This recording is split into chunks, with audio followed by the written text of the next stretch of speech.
the future will catch us by surprise, unless we think about what it is that we need to do today in order to own the future tomorrow.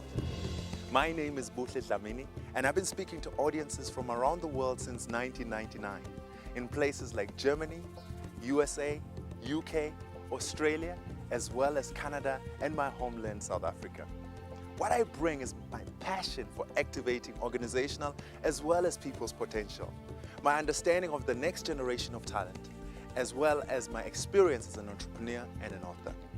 And I blend that all together in the power of the spoken word and multimedia presentations that are guaranteed to leave a lasting impression for my audiences. Yeah.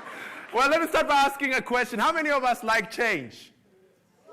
I'm not talking about change in your pocket. I know we all like that kind of change. But I'm talking about change. Do you agree with me that there's been more change in the last few years than there's been in the last 1,000 years? The change is happening so rapidly that sometimes we do not know how to deal with this. Well, I hope that's not how you deal with change.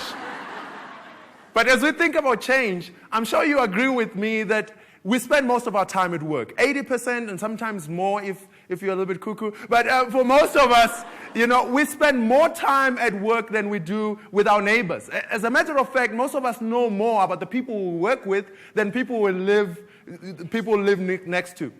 I mean, if your neighbor, especially if you live in Johannesburg, if your neighbor starts to look over the fence, some of us will call the cops, he's checking me out. But the reality is that we spend most of our time in the workplace. And the way that we look at work is totally different.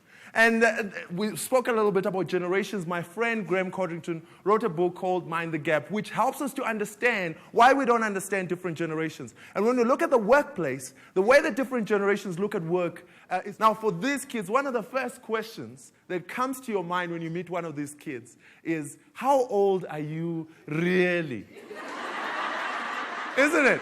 I mean, they seem to be growing much faster than any generation before. A conversation between a grandfather and a grandchild used to go something like this. Come here, my child, let me show you how the world works. Today, the conversation goes like this. Come here, my child, show me how this thing works. Because who shows you how to use a new cell phone you've just bought? It's a 10-year-olds, isn't it? This goes on. Look at these generations. Yes, the way that our attitudes towards work are different. But no matter who we are, no matter what generation we come from, all of us are looking for balance in terms of a workplace, isn't it? We want to find that balance where we know that we are sent. And there's yet another concept that I want to share with you. This concept of a hectic work life, where it seems like a hectic work life has become like a badge of honor. I mean, I spend a lot of time listening to people. When you come out of the lift in the workplace, you will hear people talking about their hectic work lives. They say, oh, you don't know what I have to do. Oh, yesterday I had to wake up at 4 in the morning, and I had to work the whole day. And I didn't go to bed until 4 this morning. I had to get up at 4 again. And now you're wondering, when did they sleep? But you listen to people talk about their hectic work life so much that you start to feel that maybe if my life is not hectic like that, maybe something is wrong with me. Isn't that so? Now, there are 3 things that I've shared this afternoon in a very big rush. And they are, in order to find balance in the workplace, you need to do 3 things. Not work hard, but how to achieve more with less, how to work with passion, and finally, how to work with focus. This is possible. The choice is up to you. You can change your life. You can find balance in the workplace, but you've got to decide what is it that you're going to focus on. Remember, 80-20. Thank you very much. Enjoy the rest of your afternoon.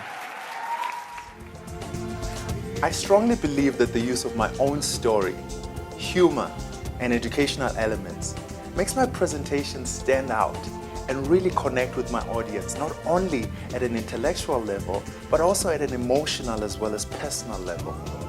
This is what I hope to bring every time I get onto that stage, not only to bring a business message, but also to motivate and inspire. And I'm looking forward to an opportunity to speak to you and your group